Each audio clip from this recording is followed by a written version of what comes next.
Pessoal, sejam mais uma vez bem-vindos ao canal e nós vamos dar continuidade aqui ao capítulo 9, né, sobre geometria molecular do livro Química Ciência Central, nona edição, tá certo? Então nós vamos dar sequência agora falando da hibridização que envolve orbitais D. Lembrar que quando nós falamos em hibridização, nós estamos falando na chamada teoria da ligação de valência, TLV, né? E vamos continuar aqui aplicando, casando, digamos assim, as duas coisas, né? O modelo de repulsão dos pares de elétrons da camada de valência, utilizando as estruturas de Lewis, e depois explicando, né, como, afinal, os pares de elétrons se acomodam em torno do átomo central, onde é que esses pares estão localizados, utilizando a teoria da ligação de valência e, mais especificamente, recorrendo, né, ao conceito aí de orbitais híbridos, que faz parte da TLV. Tá certo? Bom, só para resumir, né, como é que nós determinamos uma geometria molecular, né, de uma molécula ou íon, né? Se fala molécula, vale para os íons também. Enfim, escrevemos a estrutura de Lewis, determinamos quantos pares de elétrons existem em torno do átomo central, quantos desses pares são ligantes ou não ligantes, né?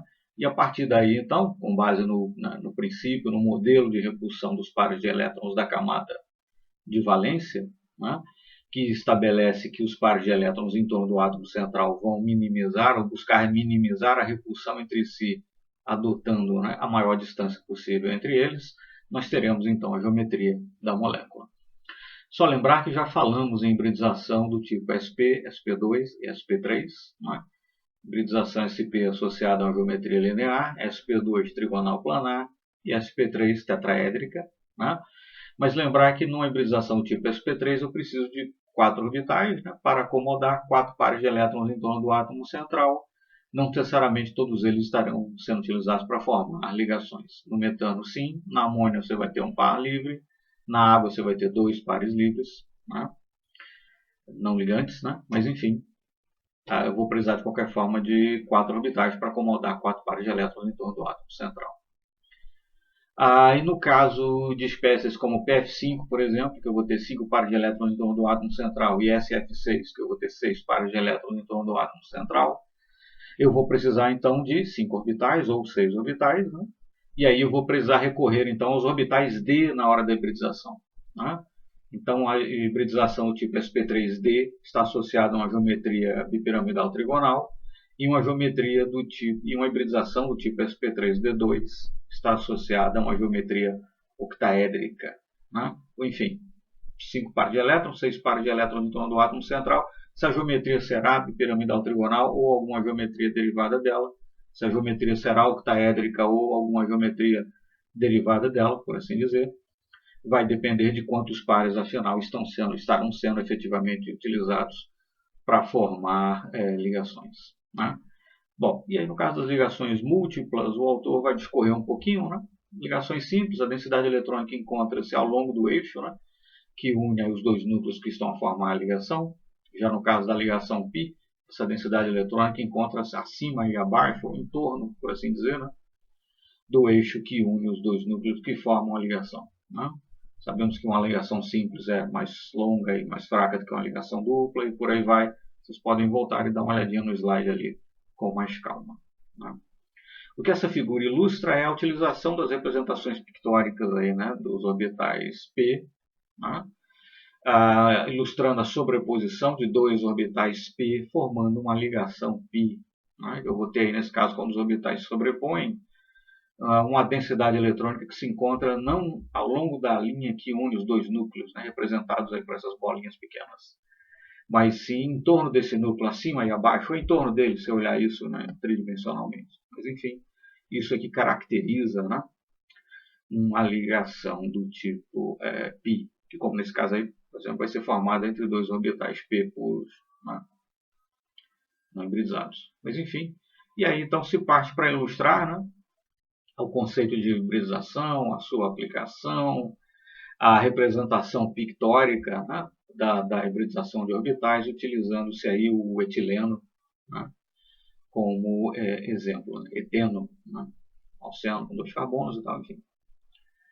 E aí se vai ilustrar então como é que são formadas as ligações, algumas utilizando orbitais híbridos, outras não, utilizando orbitais puros. Muito comum você ter em moléculas e íons essa situação, né? Você vai ter a utilização tanto de orbitais híbridos quanto de orbitais puros, né, não hibridizados, para formar ligações.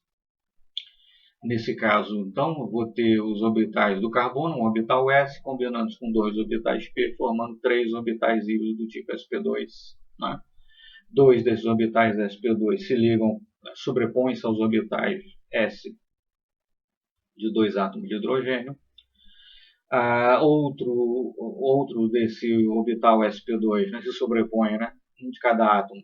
Dois desses orbitais sp2 se sobrepõem, formando uma ligação sigma. E ficam então dois orbitais p puros não hibridizados que vão se sobrepor também, formando uma ligação π.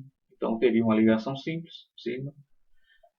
Uma ligação dupla, né? Uma é sigma, outra é π. Enfim, teria uma ligação sigma formada por dois orbitais sp2 e orbitais híbridos, portanto, e uma ligação formada por dois orbitais p não hibridizados. Né? E é isso que se está ilustrando aí, né, de uma outra forma. Né? Nesse caso, representando apenas os orbitais p não hibridizados, sua sobreposição e, enfim, que a densidade eletrônica fica acima e abaixo do plano que une os dois núcleos, né? E não é exatamente no mesmo plano, e não no mesmo plano. Né? E é isso que caracteriza, então, uma ligação do tipo π. Né? Lembrar que ligações quádruplas, quíntuplas, aí já envolveriam orbitais d, está fora do escopo aqui da nossa disciplina de Química Geral. Tá certo? Aí, de novo, né, para ilustrar essa questão da utilização dos orbitais híbridos e também dos orbitais puros para a formação de ligações, nesse caso, utiliza-se o acetileno como exemplo. Né? Acetileno como exemplo. Vocês podem ler o slide aí com calma, né? Tem uma série de considerações, mas, enfim, de novo, é uma ilustração, né, do uso de orbitais híbridos e de orbitais puros também para formar as ligações químicas. Nesse caso, teremos, né, uma ligação tripla, então uma será sigma, duas serão do tipo π. Né? Bom, vamos comentar isso aí. Né? Quando são formadas ligações triplas, caso do nitrogênio, né, N tripla N na molécula de N2, uma ligação π será sempre acima e abaixo, e a outra será sempre à frente e atrás do plano dos núcleos. Né? Enfim, as ligações π se caracterizam por não estarem no plano que une os dois núcleos, e sim fora desse plano. Né? No caso de duas ligações, você vai dizer que uma está acima e abaixo, a densidade eletrônica, né, que compõe o orbital, e na outra ligação seria à frente e atrás, por exemplo. Mas, enfim, fora do plano, né, que une os dois núcleos. Acho que na sequência aí teremos isso representado pictoricamente, né? As representações aí dos orbitais. Agora sim, né? Eu tenho em cada átomo de carbono, né, dois orbitais híbridos do tipo sp, né, geometria linear. Um dos orbitais sp se sobrepõe a um orbital s do hidrogênio, o outro se sobrepõe ao orbital sp do outro carbono, formando uma ligação sigma. E eu tenho dois orbitais p puros, não hibridizados, né, que se sobrepõem os que estão, né, ao longo do mesmo eixo. Né. Vou botar que seja um ao longo do eixo z e outro ao longo do eixo y. E vamos chamar aqui o eixo x ao eixo da ligação. Né. Nem que às vezes por convenção altera-se nos livros, mas enfim, os três eixos coordenados. E você vai ter então a densidade eletrônica, né, de uma das ligações π acima e abaixo do plano da ligação, e outra densidade então da outra ligação π à frente e atrás, digamos assim, desse plano. Só para ilustrar aqui, e sim, lembrar que nesse caso aí eu tenho esse orbital aí representado, essa sobreposição de orbitais, né? Essa região de densidade eletrônica é representada em vermelho, um vermelho claro, salmão, como seja. Lembrar que tudo isso daí é a sobreposição, né, que constitui aquela ligação π. Né? Não é que eu tenho uma ligação na parte de cima e outra ligação π na parte de baixo. Né? Tudo isso daí é uma ligação π. São dois orbitais π não hibridizados que se sobrepõem, formando uma ligação π. E a outra está à frente e atrás daquele plano. Né? Bom, Ligações π deslocalizadas. Aí nós vamos falar de novo no conceito de ressonância. Né? Lembrar que o conceito de ressonância, sim, no slide anterior, a primeira parte no vídeo anterior, a primeira parte do capítulo 9, nós já falamos um pouquinho lá sobre hibridização, né? Lembrar que hibridização não é um fenômeno físico, etc. Enfim, recomendo assistir então o vídeo anterior, tá? A primeira parte do capítulo 9. Mas enfim, por conta de mantermos, quer utilizando, né, estruturas de Lewis, quer utilizando mesmo a TLV, né, nós terminamos mantendo essa visão, né, do par de elétrons que forma a ligação como estando ali preso, digamos, né, localizado entre dois determinados núcleos. Há situações em que essa visão não nos permite explicar o fato de que, por exemplo, no benzeno, todas as ligações têm o mesmo comprimento, têm a mesma energia. Né? Eu não tenho, na verdade, ligações simples e duplas, né, se alternando. O que eu tenho né, todas as ligações apresentando a mesma ordem de ligação, mesmo comprimento, mesma energia, etc. Né? E para explicar isso, nós precisamos recorrer ao conceito de ressonância, né? E dizer então que parte da densidade eletrônica responsável pela formação das ligações se encontra deslocalizada pela molécula ou pelo íon como um todo. Né? E aí então nós vamos desenhar aquelas estruturas de ressonância, né? Já falamos um pouquinho sobre ressonância anteriormente também, mas só lembrar que quando você desenha 2, 3, 4 estruturas de ressonância, não quer dizer que a densidade eletrônica está ali como se fosse um letreiro luminoso, né? Acende aqui, apaga aqui, sai daqui, passa para ali. Não é isso. Você escrever 3, 4 estruturas de ressonância é apenas uma maneira de tentar representar graficamente o melhor possível o fato de que, na verdade, parte daquela densidade eletrônica responsável pela formação das ligações encontra-se deslocada pela molécula ou pelo íon como um todo. Né? A soma, né, daquelas 2, 3, 4, quantas sejam estruturas de ressonância, né, sobrepor uma com a outra, digamos assim, é que daria um retrato, né, um pouco melhor aí do que seria a estrutura verdadeira. Né? Aí algumas conclusões gerais, tá certo? Pode parar, dar uma lida, etc. Mas enfim, lembrar que da mesma forma que usando estrutura de Lewis você recorre ao conceito de ressonância, mas você não diz exatamente onde é que estão aqueles elétrons deslocalizados. Né? Mas quando você introduz então realmente um modelo, uma teoria e um modelo, né, que está embutido nessa teoria, para explicar a formação e a estabilidade das ligações químicas, como é o caso da teoria da ligação de valência, aí sim você passa a dizer exatamente onde é que estão os elétrons, né, de ligação, e você pode então continuar mantendo, né, a visão de deslocalização eletrônica, o conceito de ressonância, enfim, mas agora detalhando onde é que estão os elétrons. Né? Bom, daqui para adiante nós vamos falar em alguma coisa que não costuma ser visto no ensino médio, não está nos livros do ensino médio. Teoria da ligação de valência, né, e orbitais híbridos, que fazem parte da TLV, né, são a extensão da TLV, já são bem conhecidos. Nós vamos falar agora em teoria dos orbitais moleculares. Então, teoria dos orbitais moleculares. É uma outra abordagem, é uma abordagem, digamos, diferente, concorrente, por assim dizer, com relação à TLV. Né? O pressuposto basilar da teoria dos orbitais moleculares é que os orbitais nos quais os elétrons de ligação, os elétrons da molécula, né, na verdade, os de ligação, os não ligantes também, eventualmente, mas enfim, os orbitais onde os elétrons de ligação estão posicionados pertencem à molécula como um todo. Né? Daí teoria dos orbitais moleculares. Né? Na TLV, os orbitais, quer puros, quer híbridos, pertencem a um determinado átomo. Né?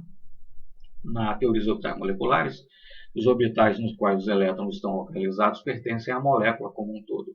Então perceba-se que essa deslocalização eletrônica ela já está na gênese, né, no pressuposto basilar da teoria dos orbitais moleculares. Né? Não vamos precisar falar em ressonância, estrutura de ressonância. Mas enfim, e quando se falar em orbitais moleculares, sim, os orbitais atômicos são combinados para formar orbitais moleculares. O número de orbitais moleculares que você obtém é igual ao número de orbitais atômicos que você utilizou para fazer a combinação. 2 orbitais atômicos combinados produzirão 2 orbitais moleculares. 3 orbitais atômicos combinados produzirão 3 orbitais moleculares e assim por diante. Quando se diz combinado, né, lembra, na verdade é uma combinação matemática. Né? Você vai combinar funções de onda dos orbitais atômicos, obtendo aí funções de onda resultantes que vão representar, né, físico-matematicamente esses orbitais moleculares. Bom, mas tudo isso pode ser convertido em representações pictóricas, que nesse caso você pode tanto representar os orbitais quanto diagramas de nível de energia. Nesse caso aí, você tem a representação de dois orbitais atômicos, um S de dois átomos de hidrogênio, sendo combinados para produzir dois orbitais moleculares numa molécula de hidrogênio. Os orbitais moleculares estão representados em azul. Né? O orbital que apresenta energia mais baixa do que os orbitais atômicos isolados é dito orbital molecular ligante. O orbital que apresenta energia mais alta do que os orbitais atômicos isolados é dito orbital molecular antiligante. Né? E isso vai ajudar a explicar, por exemplo, no caso da molécula de H2, a sua estabilidade. Né? Os dois elétrons dos dois átomos isolados estariam localizados nos dois orbitais moleculares ligantes. Os dois estariam localizados no orbital molecular ligante, que tem energia mais baixa do que os orbitais atômicos dos átomos isolados. Né? Sim, tem algumas coisas aí no slide, né? Vocês podem parar, ler com calma e tal, mas enfim, vamos seguindo aqui a nossa explanação. As mesmas regras que você utiliza para preencher os orbitais atômicos, você utilizará para preencher os orbitais moleculares. Ou seja, você começa a preencher do orbital de energia mais baixa para o orbital de energia mais alta. Cada orbital pode comportar no máximo 2 elétrons, com spins emparelhados. Enquanto eu tiver orbitais de mesma energia, que ainda estejam vagos, eu vou posicionar um elétron apenas em cada um deles, para só então começar a emparelhar elétrons. Né? Princípio de exclusão de Pauli e regra de Rand continuam válidas aí, no caso dos orbitais moleculares de seu preenchimento. E o que você tem aí é o diagrama de nível de energia para duas moléculas, H2 e He2. Né?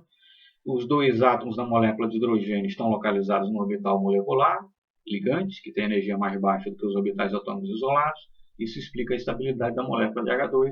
Grosso modo, a diferença de energia entre a energia dos orbitais isolados e do orbital molecular ligante é a energia de ligação. Bom, você pode calcular a chamada ordem de ligação. Né? Número de elétrons nos orbitais moleculares ligantes menos número de elétrons nos orbitais moleculares antiligantes, dividido por 2. Bom, no caso do hidrogênio, da molécula de hidrogênio, vai dar uma ordem 1. No caso da espécie hipotética, que estava no diagrama anterior, né? He2 vai dar ordem de ligação igual a 0. Ordem de ligação igual a 0 significa dizer, olha, essa espécie aqui não existe. Ou pelo menos não existe como uma espécie termodinamicamente estável, isolável. Né? Ela pode até existir eventualmente, mas é uma espécie de vida curta, de curta duração. Né?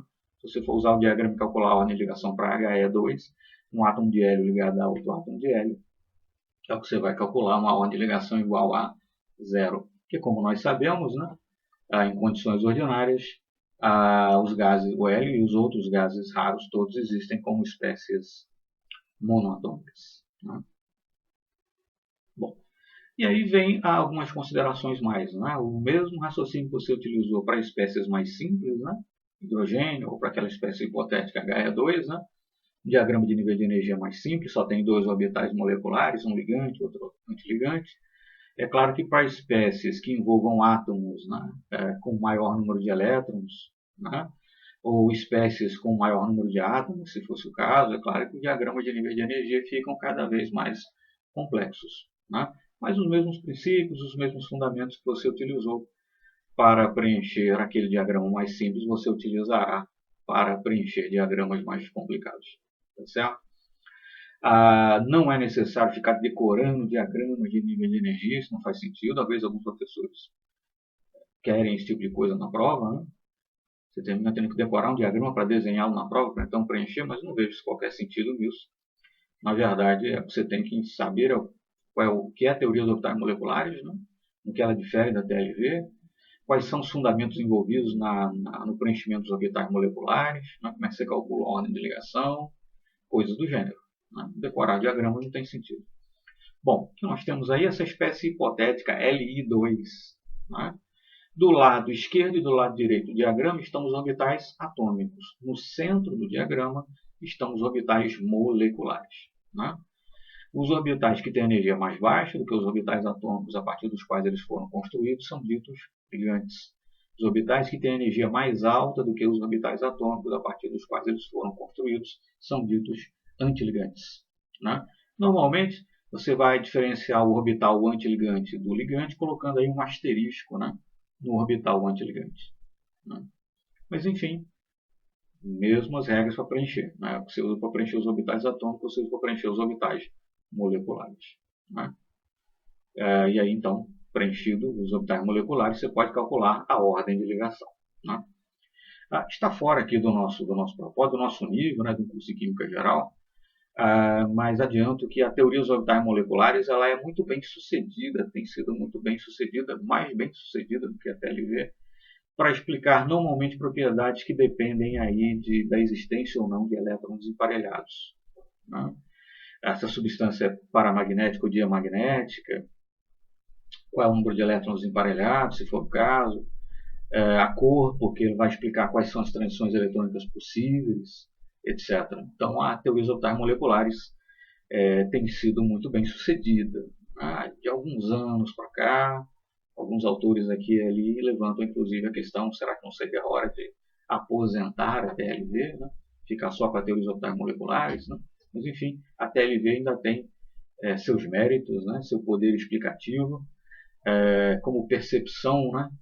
Como formação de uma imagem mental tridimensional da formação da ligação, ela é muito mais palatável, né, entendível, né, do que a teoria dos orbitais moleculares. Enfim, TLV ainda continua, né, em pleno uso. Mas, enfim. Por exemplo, a teoria dos orbitais moleculares vai conseguir explicar por que o oxigênio é paramagnético. Né? Vocês vão encontrar experimentos aí na internet, né? O cidadão passando um fluxo de oxigênio líquido entre os polos de um ímã e o oxigênio é atraído pelos polos do ímã. Isso mostra que o oxigênio é paramagnético. Né? Se você utilizar simplesmente estrutura de Lewis ou se você utilizar a TLV, usando orbitais híbridos inclusive, você vai concluir que o oxigênio não tem elétrons emparelhados. Mas na verdade tem, é paramagnético. Então a TLV leva você a concluir que o oxigênio é diamagnético, quando na verdade ele é paramagnético. E a teoria dos orbitais moleculares permite a você concluir isso, que ele é paramagnético. Né? Então é um dos triunfos da teoria dos orbitais moleculares em relação à TLV. Tá certo? Estou acrescentando comentários aqui, pessoal, adiantando alguma coisa, né? Para não ficar aí lendo os slides, tá certo? Uma série de informações. Vocês podem parar o vídeo, ler o conteúdo dos slides aí com calma, não tem nenhum problema. Certo? Mas, enfim, teoria dos orbitais moleculares, então, nesse nosso curso de Química Geral, é uma novidade, né? Porque é algo que não vimos lá no ensino médio, né? Com a TLV, incluindo orbitais híbridos, a nossa velha conhecida, atom não é. Né? E, de novo, quer dizer, não se preocupem em decorar, né, diagrama de nível de energia, não vejo sentido nisso, tá certo? O importante é saber o que é um diagrama de nível de energia, diferenciar a TLV da atom, saber como preencher o diagrama de nível de energia da teoria dos orbitais moleculares, né, saber como calcular a onda de ligação, etc. Né? E aí o que você tem é aquelas representações pictóricas, né, dos orbitais, mostrando aí a formação de orbitais moleculares a partir de orbitais atômicos. Lembrar que o número de orbitais moleculares que você produz é igual ao número de orbitais atômicos utilizados na combinação. 2 orbitais atômicos produzirão 2 orbitais moleculares. O orbital molecular que tem energia mais baixa do que os orbitais atômicos a partir dos quais ele foi construído é dito ligante. O orbital molecular, ou os orbitais moleculares, têm energia mais alta do que os orbitais atômicos a partir dos quais foram construídos, são ditos antiligantes. Geralmente, graficamente, você diferencia um do outro, ligante ou antiligante, por um asterisco. Né? E aí vem mais alguns exemplos, né? Aplicação da teoria dos orbitais moleculares para explicar a formação nessas espécies. B2, né? Um átomo de boro ligado a outro átomo de boro, e essa espécie hipotética, Ne2, um átomo de neônio ligado a outro átomo de neônio. Lembrar que se você, né, distribui ali os elétrons no diagrama de nível de energia da teoria dos orbitais moleculares e encontra uma ordem de ligação igual a zero, significa dizer que aquela espécie não existe pelo menos como uma espécie, né, termodinamicamente estável, isolável, etc. Se existir como uma espécie transiente, né? Enfim, de curta duração, possivelmente não detectável, né? A não ser por alguma técnica espectroscópica de repente muito sofisticada, estaríamos aí no campo da fentoquímica, enfim. Mas vá lá. E aí então você tem diagrama de nível de energia, teorias orbitais moleculares. Às vezes no diagrama você representa cada orbital por um quadrado, às vezes por um círculo, às vezes só por um traço, como seja. Né? Mas quando você se deparar com diagramas desse gênero, aí você já sabe que está lidando com teoria dos orbitais moleculares. Os orbitais que aparecem do lado esquerdo e do lado direito do diagrama são os orbitais atômicos, a partir dos quais os orbitais moleculares são construídos. E os orbitais que estão no centro do diagrama são os orbitais moleculares. São os orbitais que pertencem à molécula como um todo, são os orbitais nos quais você vai distribuir os elétrons. Né? E aí tem uma série de considerações, de novo, né? Aquele exemplo, a espécie hipotética P2 e NE2, né? O autor vai tecer considerações aí, daqui a pouco vem o exemplo, a ilustração, né? Sim, e é preciso escolher também, é claro, né, na hora de calcular uma ordem de ligação, para saber se uma espécie tem elétrons emparelhados ou não, qual é a sua ordem de ligação, etc. É preciso escolher, né, o diagrama de nível de energia correto, né, adequado para aquela espécie. Né? Por conta aí da variação, né, da energia dos orbitais atômicos, e no fim das contas moleculares também, com essa variação que acontece com a variação do número atômico, um diagrama que serve para determinadas moléculas não necessariamente serve para outras. É isso que estava dito aí no slide anterior, né? Que vai sendo mencionado aí na sequência também. Tá certo? Vale a pena parar, ler direitinho aí o conteúdo dos slides, tá bom? Mas enfim, os mesmos princípios que você utilizou lá naquele diagrama mais simples, né, para molécula de hidrogênio, um diagrama, né, com mais orbitais atômicos, sim, com mais orbitais moleculares, né, para serem preenchidos. Você vai utilizar os mesmos critérios para preencher, né, os orbitais, as mesmas considerações você irá fazer, tá certo? E como eu disse, a teoria dos orbitais moleculares tem sido muito bem sucedida para explicar, por exemplo, propriedades diversas ligadas a elétrons emparelhados. E aí você tem então uma representação para as espécies, né, B2, C2, N2, O2, F2 e Ne2, né? São só os orbitais moleculares, tá certo? Percebam que, por exemplo, em O2 você fica com 2 elétrons emparelhados lá em cima. Né? Então, o oxigênio possui elétrons emparelhados. A molécula de O2 possui elétrons emparelhados. Se possui elétrons emparelhados, então é paramagnética. Né? É atraída por um campo magnético. Se você utilizar a TLV, você vai chegar à conclusão que não tem elétrons emparelhados. Teria que ser diamagnética, mas você verifica na prática, né? Constata experimentalmente que O2 sim é paramagnético. Portanto o resultado da TOM é que é concordante com o dado experimental. Né? E é isso aí que o autor, por exemplo, vai mencionar, né? Naquela questão de ilustrar digamos, os benefícios, as vantagens, ou digamos, né, conclusões acertadas às quais você chega se você utilizar teorias orbitais moleculares, mas às quais você não chegará, na verdade, muitas vezes a conclusões equivocadas, como no caso do paramagnetismo do oxigênio. Se você utilizar TLV, com TLV você conclui que o oxigênio é diamagnético, com tom você conclui que ele é paramagnético, e na prática constata-se que sim, ele é paramagnético. Né? O oxigênio é enfim, uma molécula paramagnética, enfim, um conjunto de moléculas de oxigênio, a substância química do oxigênio é paramagnética, é atraída por um campo magnético. Né? E aí isso vai só tecer algumas considerações sobre o que é, né, paramagnetismo, diamagnetismo. Né? Vai se apresentar aí esquematicamente, né, um dispositivo experimental que pode ser utilizado para determinar se uma substância é diamagnética ou paramagnética. E também medir eventualmente, né, enfim, o seu paramagnetismo, se ela for paramagnética. Né? Nesse caso, se a substância for paramagnética, ela será atraída, né, pelos polos ali do ímã, e nessa representação esquemática, isso vai representar, né, fazer pender, né, com perdão aí da singeleza da linguagem, fazer pender para um lado os braços da balança. Né? Essa atração magnética equivale a um certo peso, né, entre aspas. Mas enfim, e aí considerações, né, de novo, vai justamente falar aquilo que a gente mencionou na questão do oxigênio. Né? Configurações eletrônicas e propriedades moleculares. Né? Experimentalmente constata-se que O2 é paramagnético. A estrutura de Lewis não leva a concluir isso, né? Não mostra elétrons emparelhados. A TLV vai levar à conclusão que não tem elétrons emparelhados, mas na verdade se constata que O2 é paramagnético. Né? E, portanto, a toma que é bem sucedida. Né? A energia de ligação do oxigênio é condizente com uma ligação dupla. Então, se você utilizar tom, você vai ter que calcular uma ordem de ligação igual a 2. Né? Aquele paralelo entre tom e TLV, grosso modo, é uma ordem de ligação igual a 1, uma ligação simples. Ordem de ligação igual a 2, ligação dupla. Ordem de ligação igual a 3, ligação tripla, e assim por diante. Então, a tom é bem sucedida para mostrar que o oxigênio tem dois elétrons emparelhados, é paramagnético. Mas se a energia de ligação na molécula de O2 é condizente com uma dupla ligação, e via TLV é o que a gente explica, né?